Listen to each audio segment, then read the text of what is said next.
Viaje no tempo com Leandro e a mim e tire do fundo do baú o seu melhor time de botão. Agora na Central 3. Na primeira temporada da era J-League, um novo campeonato japonês surgiu em 1993, onde a principal estrela atendia pelo apelido de Zico. O craque brasileiro, que chegou a se aposentar no Flamengo, comandou a equipe ao título do primeiro turno da Liga Nacional, mas acabou derrotado na finalíssima para o Verde Kawasaki, em decisão que aconteceu em janeiro de 94. O campeonato de 93, que acaba em 94, com um ídolo que estava aposentado no Brasil e jogou no Japão, de um campeonato que tinha um formato novo e que, de certa forma, reimpulsionou ou fez o futebol japonês nascer ou renascer. Paulo Júnior fez toda a pesquisa e está do meu lado, dá bom dia, boa tarde, boa noite e fala um pouco mais. Olá, Leandro, olá pro ouvinte do meu time de botão.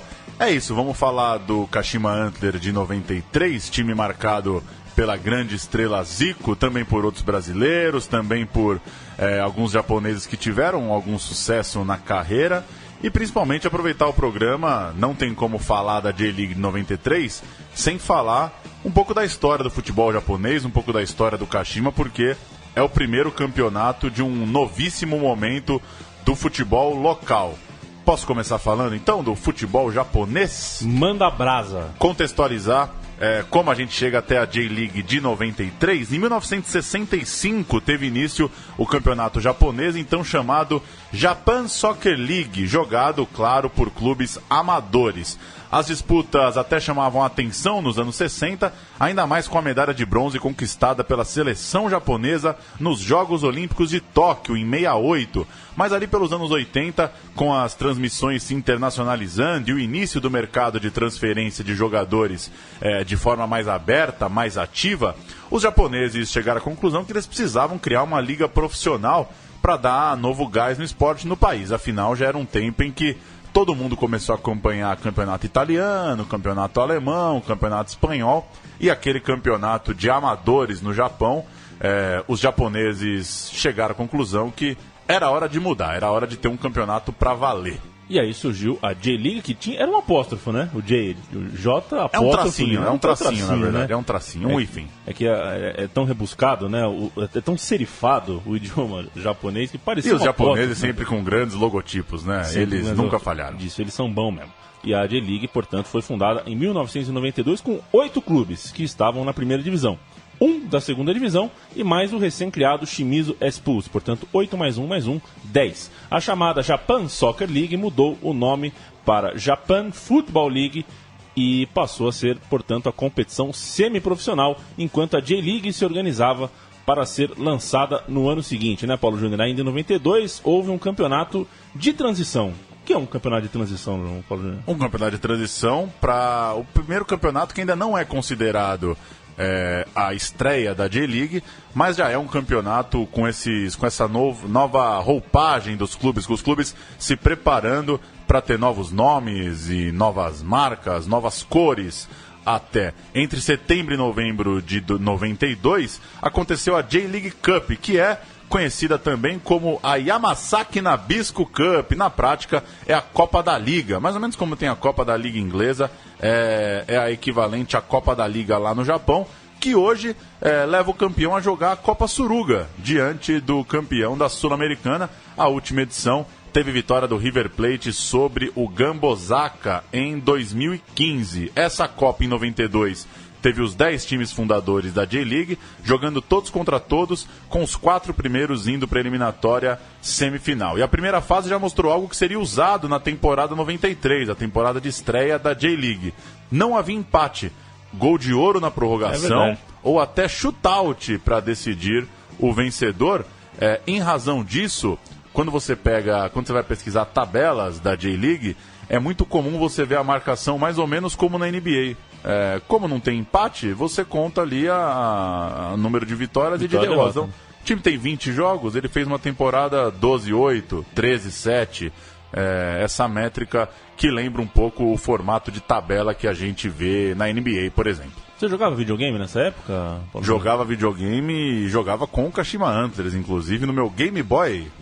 Pois é, eu vou tentar encontrar, inclusive, no YouTube, o BGM, tinha uma musiquinha que fazia... era um tchá-tchá-tchá, na verdade.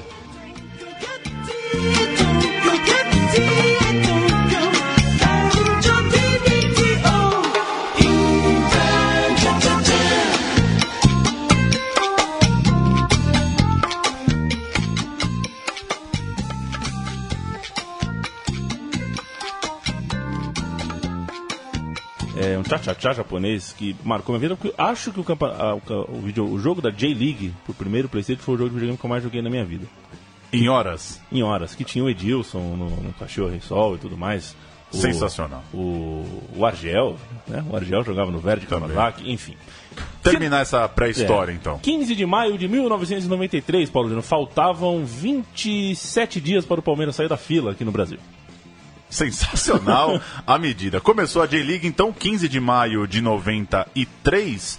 A gente está completando, então, 23 anos nesse mês de maio. Um jogo entre Verde Kawasaki, que é o atual Verde Tóquio, contra o Yokohama Marinos. Depois de um sucesso inicial, a média de público da J-League caiu após alguns anos. Chegou a ser de 19 mil em 94, foi a 10 mil pessoas em 97. Foi quando a Liga então anunciou um pacote de ações de longo prazo para o futebol japonês, visando a ampliação do número de clubes profissionais, e também criou uma segunda divisão em 1999. Mais recentemente, a Champions League Asiática a partir de 2002 e o novo Mundial de Clubes, nesse formato como a gente conhece hoje, a partir de 2005, deram um novo ânimo internacional aos clubes do país, que tem 5 títulos continentais, sendo 3 ainda em tempos de pré-Champions, com o Jubilee-Wata, Verde Tóquio e Jeff United. Os 2 mais recentes são do Urawa Diamonds e do Gamba Osaka. O Raya jogou contra o time brasileiro ou é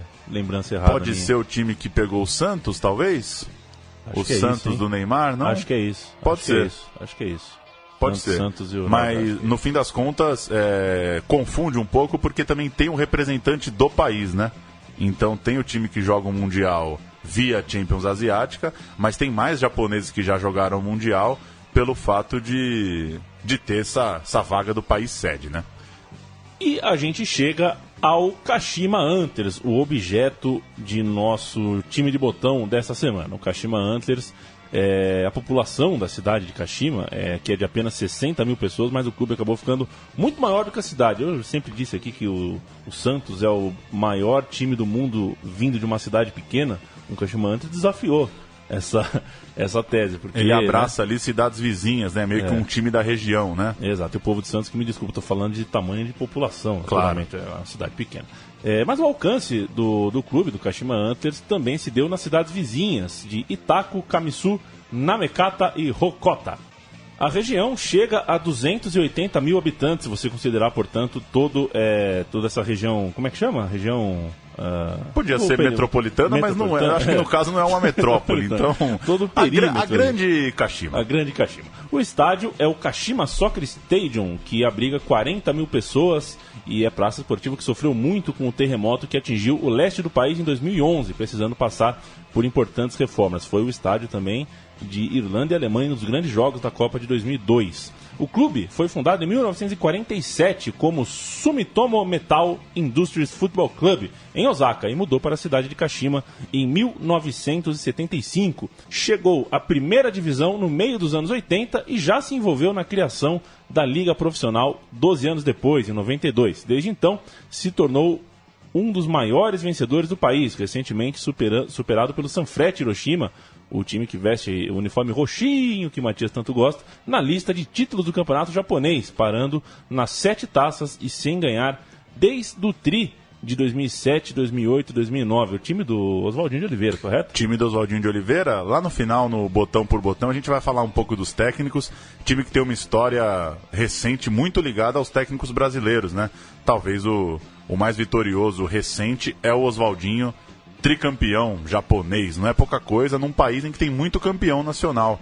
Então ser tricampeão no Japão é um grande feito mesmo. Eu coloquei o nome de Matias na resenha porque Matias acaba de me informar que o Santos enfrentou o Kashiwa Reysol, não o Urawa Red Diamonds, que chegou no Mundial de Clubes com o Washington, centroavante. Que é o time de 2007, então, campeão asiático com o Washington e que cai para o Milan no Mundial. Chegamos ao time do Kashima em 1993.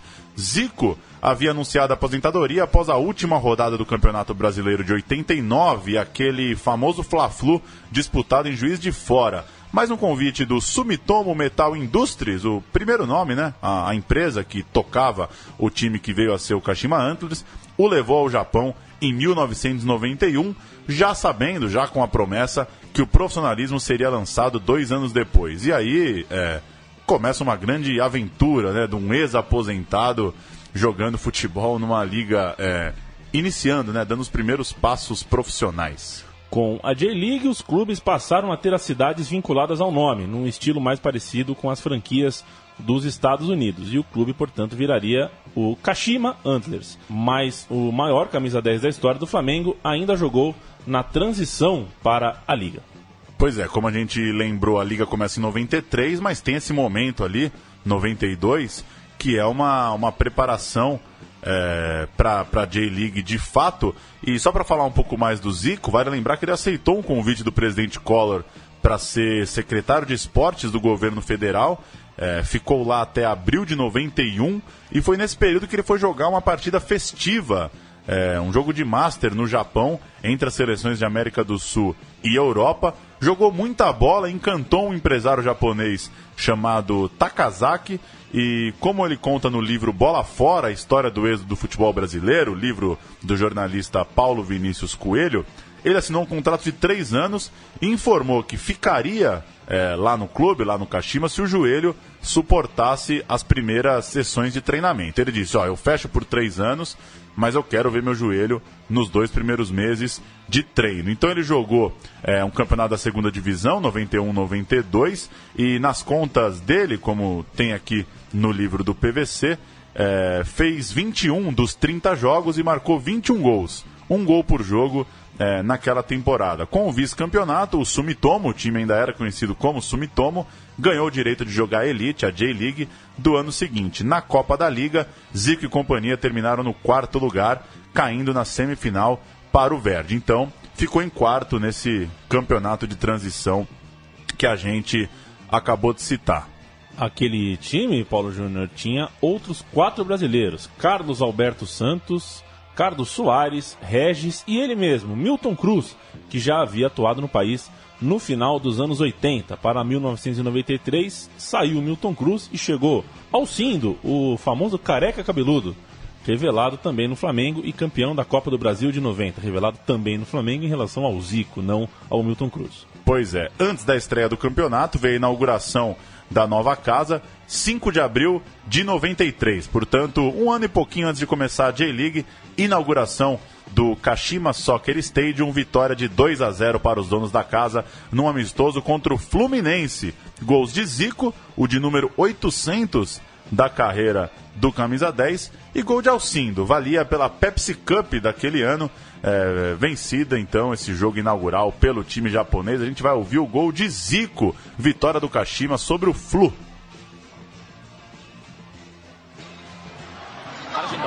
Argento. 1回後ろ、本台戻します。サントスが中にいる。そのハントセ、ヘディングで中央のジーコシュート、決まった。ジーコの左足。さすがですね。アントラーズ1点先行。アルツール・アンツレスト・インブラ・ジーコ。Obviamente temos um programa com alguns problemas de tradução, né, Leandro? Ficaremos só com a emoção do narrador japonês, com Alcindo e Zico. Um abraço para o Beratan Leal, que se recusou a ajudar-nos com as traduções, porque era contra o Kashima Antlers, sempre foi um opositor ao futebol de Zico, que ele achava que só jogava no Maracanã. E para acabar com isso, ele fez gol no Fluminense em terras japonesas. Como diria o outro, em 16 de maio finalmente começava a J-League para o Kashima, que alinhou com o seguinte time contra o Nagoya Grampus, meu caro Leandro Yamin. Furukawa era o goleiro, Gaia, Ono, Okuno e Akita, os 4 defensores, Yasuto, Santos, o brasileiro, Masatada e Zico. Hasegawa e Alcindo. Time, então, com 2 brasileiros no meio campo, o Alcindo no ataque e o restante japonês, na maioria deles jovens, né? Jogadores se animando também, né? Você imagina um país que está na primeira liga profissional de sua história, já nos anos 90, já com o mundo começando, né? Com uma coisa de globalização. Com certeza esses torcedores, esse pessoal lá no Japão já consumia futebol europeu, né? Digamos assim. E chega a novidade para essa geração ter jogado com um cara como o Zico, né? E até como o Alcindo, que a gente vai contar que foi tão ou até mais importante que o Zico na campanha. Eu te dou uma sugestão um dia para uma conversa de boteco. Sei que você gosta. Tem gente que não gosta, né? Tem gente que rejeita a conversa de boteco. Mas quando você já tiver ébrio com seus amigos, fala: vamos montar um time só com jogadores de 3 nomes? Só com jogadores Carlos Alberto Santos, Luiz Carlos Vinck, o goiano, né? Como é que era o nome do goiano? Luiz Carlos Goiano, enfim. É um exercício interessante. E a estreia, voltando ao Kashima Antlers, já contou com uma grande atuação do camisa 10 e capitão, diante de pouco mais de 10 mil pessoas. O Zico marcou 3 gols, o Alcindo marcou 2 e o jogo terminou 5-0 para o Kashima. 3 dias depois, de novo em casa, 3-2 sobre o Yokohama Flugels e bom início de temporada. Vieram então 2 derrotas nas rodadas 3 e 4, mas o time, Paulo Júnior, reencontrou o bom futebol e a gente reencontra a cereja do bolo. Grandes jogos, grandes conquistas. A cereja do bolo.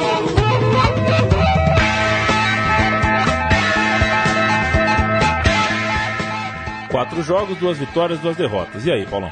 Cereja do bolo é a arrancada do Kashima rumo ao título do primeiro turno.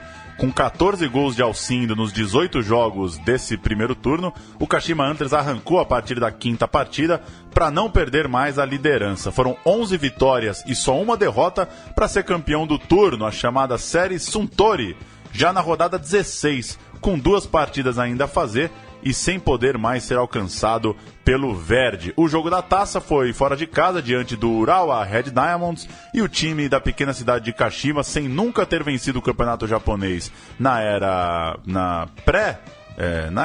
pré-J-League, digamos assim, no antigo formato, levantava a primeira taça do novo momento do futebol do país, além de garantir um lugar na final da liga contra o campeão do segundo turno. Então, o regulamento era simples: campeão do primeiro turno pega o campeão do segundo turno na grande final. Kashima Antlers, então, campeão do primeiro turno do primeiro campeonato japonês de fato profissional, isso em 1993. A gente vai ouvir os gols de Carlos Alberto Santos e Alcindo na vitória por 3-2 sobre o Verde em 23 de junho de 93. Jogo importantíssimo e válido pela 12ª rodada das 18 daquele turno. Vamos ouvir.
Arotindo, Paulo Júnior. Viva o YouTube, né? É muito bom, né? É a grande invenção, né? E Arotindo é realmente maravilhoso. Segundo turno, contigo, então. Segundo turno, veja você que o Verde, derrotado por pouco no primeiro turno, sobrou no segundo, tanto que ganhou as 2 do Kashima, em casa e fora de casa. Foram 16 vitórias e 2 derrotas por parte do quadro verde. Esse time tinha o Rui Ramos? Tinha, né? Chegaremos já. E só para explicar, Você falou uma casa, uma fora, são 10 times no campeonato. Então, o primeiro turno, na verdade, são 2 turnos. Digamos, são 2 campeonatos. Então, cada time, sim, eram 4 jogos, né? 2 válidos por esse primeiro campeonato que o Kashima ganhou e mais 2 para o segundo. Chamei de turno, mas podemos chamar de campeonato, ou de primeira e segunda fase. Turno, retorno, contra-turno e contra-retorno, né? Mais ou menos por aí. A equipe de Zico aparentemente relaxou com a conquista do primeiro turno e perdeu 8 vezes, terminou apenas no 4º lugar nesta fase. O rival chegava com mais moral, portanto, a grande decisão. Verdi campeão do segundo turno, Kashima Antlers campeão do primeiro turno, eis os 2 finalistas do futebol japonês, Paulo Júnior. O segundo turno com esse título do Verdi terminou em 15 de dezembro de 93, exatamente fazendo 2-1 em Kashima. Na virada do ano, logo em 1º de janeiro, o Kashima Antlers ficou com o vice-campeonato da Copa do Imperador. Num jogo maluco contra o Yokohama Flugas no Estádio Nacional de Tóquio, o Kashima abriu o placar com Kurosaki, tomou a virada, empatou aos 44 do segundo tempo com Okuno, mas na prorrogação levou 6-2, levou 4 gols na prorrogação. Perdeu, então, a Copa do Imperador. E antes da gente chegar na final da J-League, as finais foram marcadas para 9 e 16 de janeiro de 94. Vamos lembrar um gol histórico. Foi em 11 de dezembro de 93, vitória do Kashima por 6-1 sobre o Tohoku Electric Power na Copa do Imperador. O famoso gol escorpião de Zico. Ele narra nessa entrevista o lance, né? Descreve o famoso lance que quem não viu tem que ver, mas acho que a essa altura da vida todo mundo já viu, independente da idade, viu? Eu falo essa altura da vida até para quem tá ouvindo e tem 3 anos, já assistiu o gol escorpião do Zico. Vamos ouvir ele próprio explicando.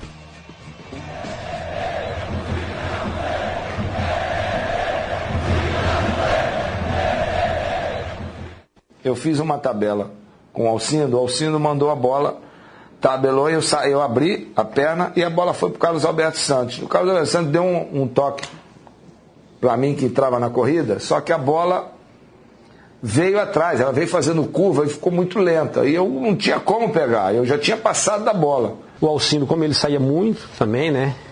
Ele tinha muita mobilidade na frente, ele criou um movimento, recebeu, tocou em mim que penetrei no espaço e o Zico entrando. E eu confesso que a minha intenção era tocar um pouco mais na frente. Mas eu não peguei muito bem na bola e a bola...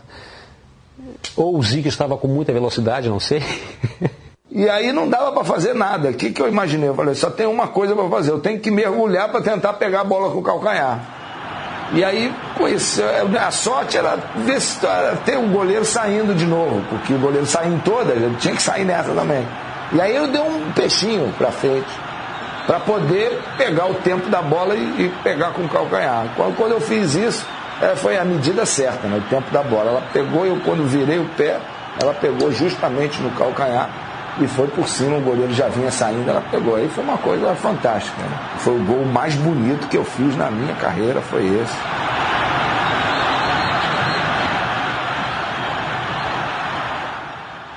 Concorda? Nem um pouco, mas nem um pouquinho, assim, nada.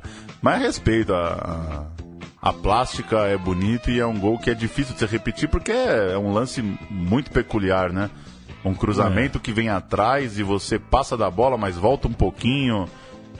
Mas acho que o Zico fez gols mais legais, né? Não sei, posso estar enganado também. Mas não é o... Quando você fala assim, Zico, já me vem coisa, né? Gols de falta, né? Sem ângulo, aqueles que a bola vai na redinha do lado ali, né? Impossível pro goleiro. O gol contra a Iugoslávia, né? Também. Muito, pra mim, muito mais impactante que esse. Mas é um golaço, né? Finais da J-League marcadas para 9 e 16 de janeiro. Na primeira partida, Zico, vejam vocês, estava machucado. Coisas da profissão, principalmente quando o profissional já é veterano. O grande nome foi o goleiro Furukawa, que chegou a defender um pênalti de Kazu. Ele mesmo. Kazuzaço, ele mesmo. que tá em atividade, hein? Tá jogando o Kazu com seus 42, por aí. Procurem. Não, 42 não. 48, 9, 50. Não deixem de assistir, viva o YouTube, a matéria de Kazu com o Márcio Canuto nos anos 80. Você já assistiu, né? Naturalmente. Isso tá nos meus favoritos. Ó, confirmando aqui, o Kazu é de 67, 49 anos. Nossa, grande Kazu. E o Verdi, mesmo com o Kazu perdendo o pênalti, saiu com a vitória de 2-0. Gols de Kazu e de Bismarck, dois bons conhecidos do público brasileiro. O primeiro é considerado, como acabamos de dizer, um aço dos primórdios do futebol deste país, se aventurando no Brasil com a ajuda do pai, uma história realmente... Ele vale o meu time de botão. O Kazu é uma baita história. Uma história que beira o surreal. E o segundo, o Bismarck, vinha de títulos carioca e brasileiro pelo Vasco da Gama. E também foi a Copa de 90, a Copa do Toputo, né, Paulo Júnior? Outra figura daquela importante. Outra figura importante daquele time do Verdi era o Rui Ramos, que acabamos de citar, que fez o caminho oposto de Kazu. Era do Rio de Janeiro, brasileiro, mas se radicou no Japão e defendeu, inclusive, a seleção do país por vários anos. Eu sei que você tem em mãos, Paulo Júnior, o livro... O livrinho! De PVC, o Paulo, o Vinícius e o Coelho. O livro do PVC, a história do êxodo do futebol brasileiro, tem um capítulo dedicado, o capítulo 12, O Sol Nasceu no Japão. Ele conta a história da ida do Zico, capítulo bem interessante, curtinho, legal, fala de como o Sérgio Etigo, parceiro de Rivelino nos aspirantes do Corinthians, abriu as portas do Brasil lá no Japão. Depois foi o Rui Ramos, como citamos, que era um jogador que estava no Saad de São Caetano, e a coisa começou a ganhar força até a ida do Zico. E o PVC montou aqui uma lista, os brasileiros na Liga Japonesa de 93. Vou dar uma passada aqui por outros caras, tirando, né, essa turma do Kashima que a gente já citou. Amoroso, do Guarani, foi pro Yomiuri. Ângelo, do Corinthians, pro Yokohama Flugels. Betinho, atacante do Cruzeiro, pro Verde Tóquio. Quem mais? Edu Manga, do Corinthians, pro Shimizu. Flávio saiu do Vasco, foi pro Gambosaka. Jorginho saiu do Palmeiras, foi pro Nagoya Grampus. Marco Antônio saiu do Sport, foi pro Shimizu. Paulinho e Pereira, dupla do Guarani, foram lá também pro Yomiuri. O Ramos, como a gente já citou. Rinaldo saiu da Portuguesa, foi também pro Gambosaka. Então uma série de jogadores. Essa ida do Zico e esse primeiro ano de J-League impulsionou a uma boa turma, saiu do Brasil, principalmente jogadores de nível médio, né? Alguns jogadores até em time grande, mas acho que a grande estrela mesmo dessa turma que migrou nesse ano, me parece ter sido o Alcindo, né? Pelo que fez no Kashima e por jogar do lado do cara que mais chamava a atenção, né? Que era o Zico. Inevitável que as atenções eram para ver o Zico em campo. Qualquer momento, inclusive, ele ia parar. Então, era o grande astro daquele campeonato. E a gente, eu e você moramos em São Paulo, né? Então talvez a gente não dimensione o tamanho desse êxodo, né? Porque a gente aqui em São Paulo está muito vinculado com a cultura japonesa, está muito acostumado, né? Porque tem uma das maiores colônias japonesas fora do Japão, assim, né? Evidentemente, a colônia é fora, mas dada as diferenças culturais, idiomáticas, geográficas, é um êxodo realmente singular, né? Uma coisa interessante, claro, de se observar. Não é tão normal como a gente aqui em São Paulo, vivendo, tendo tantos laços, se relacionando quase diariamente com japoneses, tende a enxergar. Chegou o segundo dia da decisão, dia 16 de janeiro. Paulo Júnior, o que aconteceu entre Kashima Antlers e Verdi Kawasaki? Chegou o segundo jogo, uma vitória do Kashima levava a decisão para os pênaltis. Alcindo abriu o placar com um belo gol, dominou no peito, bateu com a bola ainda no alto, 1-0 para o Kashima. E aí veio o lance mais polêmico da temporada. Bizarro. Eu duvido que um japonês imaginaria que o campeonato japonês terminaria com esse enredo. A poucos minutos do fim, o árbitro Shizu Takada, juiz de Copa do Mundo, apitou a Copa de 86, assinalou um pênalti para o Verdi que revoltou o Zico. Deixou o Zico inconformado com a marcação. pro Zico era armação pro Kashima não ser campeão. E o Galinho, que já havia reclamado de uma cotovelada de Bismarck, já estava um jogo meio tenso, já estava um pouco descontrolado, ficou inconformado com o lance e cuspiu na bola antes da cobrança. O Zico foi lá, a bola paradinha já na cal, caminhou até a bola com a elegância de sempre, cuspiu na bola. No que virou as costas, foi expulso. O Verde fez 1-1, gol de Kazu, e foi campeão japonês. Num final que... ninguém esperava, né? Não é de costume do Zico... Não, mas nem Taça Guanabara isso já aconteceu, né? Pois é, e é de uma elegância, né? Todo mundo depois vai assistir aí o vídeo no YouTube. É uma cuspida de revolta, não é uma agressão, não é não cuspiu em ninguém. Cuspiu no chão, cuspiu em direção à bola. O árbitro não aceitou, considerou um ato de indisciplina, expulsou o Zico. Ele vai explicar isso nesse áudio que a gente vai ouvir agora. Ele explica essa confusão na final que fez o Kashima sair com o vice-campeonato. Eu fiz uma grande besteira. Cometi um ato antiesportivo e que pedi desculpas pelo ato. No próprio momento eu sempre reconheci o meu erro de ter feito aquilo naquele dia, só que eu estava muito chateado com umas coisas que vinham acontecendo favoráveis ao Verde, que eu não era de acordo. Então, erros de arbitragem que fizeram com que nós ficássemos mais nervosos, coisas que, por exemplo, o fato do jogo, os dois jogos terem no Cucuritz, porque nós ganhamos a primeira. O Cucuritz era o estádio em que o Verde jogava, então não era um estádio neutro, era um estádio que o Verde mandava seus jogos. O fato de não terem mudado o vestiário, o fato de que nós mudamos o uniforme, o Verde não mudou. Então eram algumas coisas que eu fiquei chateado e acabei levando isso para dentro do campo. O pênalti não existiu contra nós, e ele já havia me dado um cartão amarelo de forma errada, e com isso eu me exaltei e cometi um ato antiesportivo e fui expulso merecidamente. Lamento e jamais deixei de reconhecer que errei naquele momento. Tem que ver o que significa a cusparada na cultura, né? Na cultura japonesa. Porque tem países que mostrar a sola do sapato é crime, né? A pior ofensa que tem. Solado deve dar cartão vermelho, por exemplo. Direto, rua. Direto. Mas legal, né? O Zico reconhece que fez cagada. Né? Exato. E o legal é que o Zico dá esse depoimento, a gente ouve apitos ao fundo, né? E é assim que eu gosto de lembrar desses jogadores. Pra mim, o Zico tá sempre do lado de uma cancha, né? Tá tendo um futebolzinho do lado ali, tá tendo alguém ensinando as crianças a jogar bola, uns apitinhos. Enfim. E você sabia que meu pai, que não é muito de cinema, a última vez que fomos ao cinema juntos, só eu e ele, Aventuras do Zico. Pô, faz tempo, hein? Verão de 96, 98...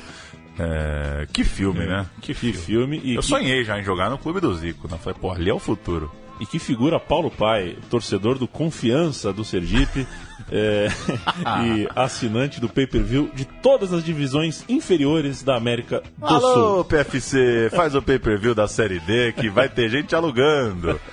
Kazu, autor do gol do título, eleito MVP da temporada, e 3 atletas do Kashima foram colocados no time da competição: o defensor Ono, o meia Honda e o também meia brasileiro Santos. Outro nome famoso da seleção da J-League foi o matador Ramon Dias, artilheiro da liga com 28 gols, jogando pelo Yokohama Marinos. Ele é o famoso jogador, campeão argentino pelo River, campeão italiano pela Inter, campeão da Copa da França pelo Mônaco, depois técnico, campeão novamente da Libertadores pelo River Plate e hoje comandante da seleção do Paraguai. O Zico ainda jogou o primeiro turno do campeonato de 94, ajudando o Kashima Antlers a alcançar o 3º lugar, marcando o gol da vitória contra o Jubiluata na última rodada. Jubiluata, que acredito era o time já do Dunga. O Dunga ganha a Copa de 94 já no Japão? No Japão? Acho que sim, né? Primeiro semestre de 94. Acho que sim. O ouvinte já percebeu que a gente gosta de dar uns palpites, né? Ficar com o Google aberto o tempo inteiro não Pois é, não dá, né? Depois confere, né? Depois confere. Dias depois, em junho de 94, ele fez a despedida em amistoso contra o Flamengo. Estreou contra o Fluminense, se despediu contra o Flamengo. Estreou ganhando, se despediu perdendo. Derrota com 2 gols de Sávio. Mas vai ter flamenguista que vai falar que quando o Flamengo ganha, o Zico nunca perde, né? Aquela coisa bonito, toda. Bonito demais, né? Mas é isso aí, vamos ouvir aí. 2 gols de Sávio, Flamengo 2-1. A última partida de Zico pelo Kashima Antlers foi contra o Flamengo. Sávio não quis nem saber de cerimônia e fez o primeiro do Flamengo. Akita marcou o gol de empate do Kashima. Sávio de novo marca um belo gol e fecha o placar. Final, Flamengo 2, Kashima 1. No final do jogo, Zico recebeu o título de cidadão de Kashima e a chave da cidade. Os prêmios foram entregues pelo primeiro-ministro Tsutomu Hata, pelos serviços prestados por Zico ao esporte japonês. Desde 1966, um estrangeiro não ganhava esta homenagem. Botão por botão.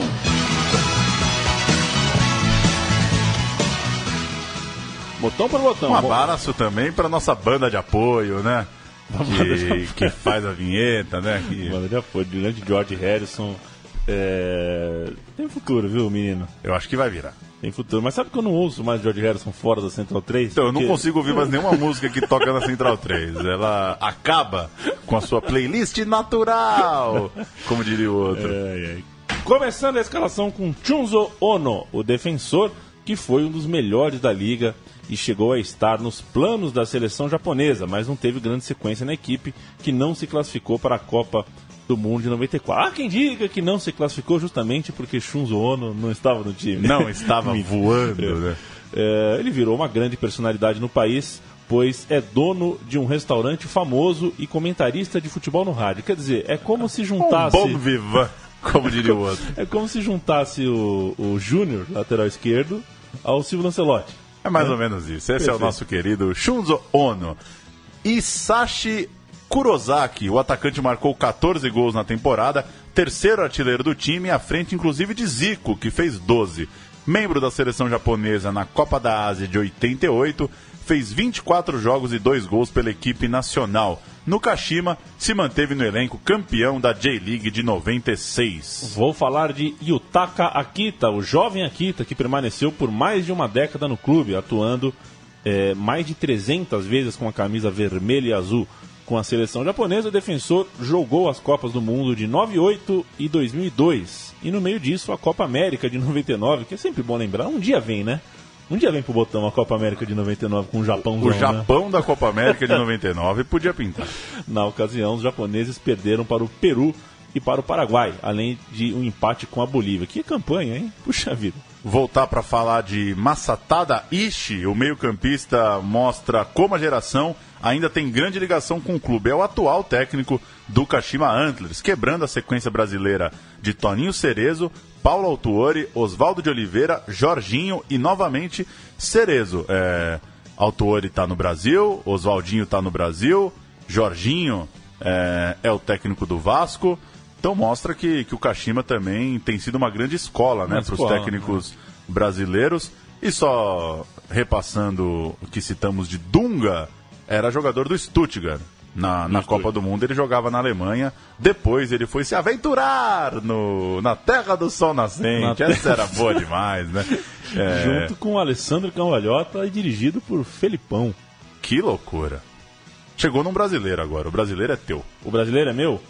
Carlos Alberto Santos, ou Carlos Alberto Souza dos Santos. Ele era volante brasileiro e revelado pelo Goiás. Passou pelo Novo Horizontino, se destacou no Botafogo, foi campeão carioca de 89 no famoso jogo da quebra do jejum de 21 anos do time da Estrela Solitária.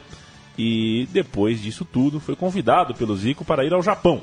foi eleito para a seleção da J-League deste ano, de 93. Carlos Alberto Santos, eu tenho muito pouca memória dele, mas... Ele era o Santos, né? Só na escalação ele é o Santos, no Japão virou o Santos.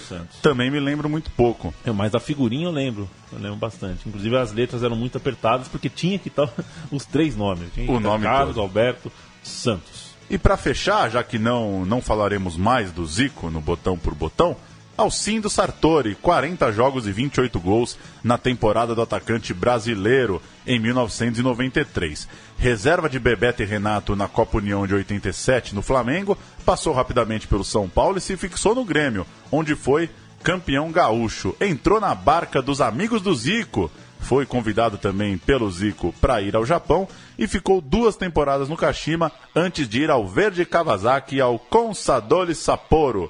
Voltou para o Corinthians, jogou no Fluminense e ainda retornou ao futebol japonês em 1997. O Alcindo era uma coisa interessante, pela aparência totalmente peculiar dele, né? Ele era careca, cabeludo, loiro. E ele virou boneco, ele era uma coisa assim, no Japão tinha uma bala que lembrava a careca dele, assim, umas franjinhas.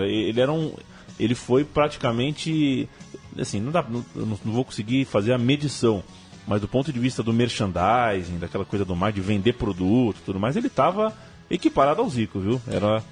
E tanto que, né, é ídolo até hoje lá, e se você pergunta para ele aqui no Brasil sobre as boas recordações que ele tem na carreira, ele fala do Japão gargalhando, muito feliz com o que construiu lá. E é uma história muito recente, né? Estamos falando de uma história de receber estrangeiros. Eu até citei aqui no livro do PVC, conta outras aventuras, a gente falou do Rui Ramos, né, que chegou ainda antes, mas é uma história muito recente, né? O futebol japonês é uma coisa nova, né?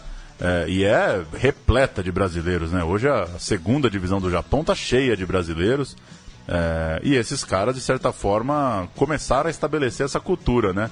De muito carinho do povo japonês, os dirigentes japoneses com os jogadores brasileiros. A gente acabou de citar os técnicos, né? Não é... Que time estrangeiro você tem 5 técnicos brasileiros seguidos, né?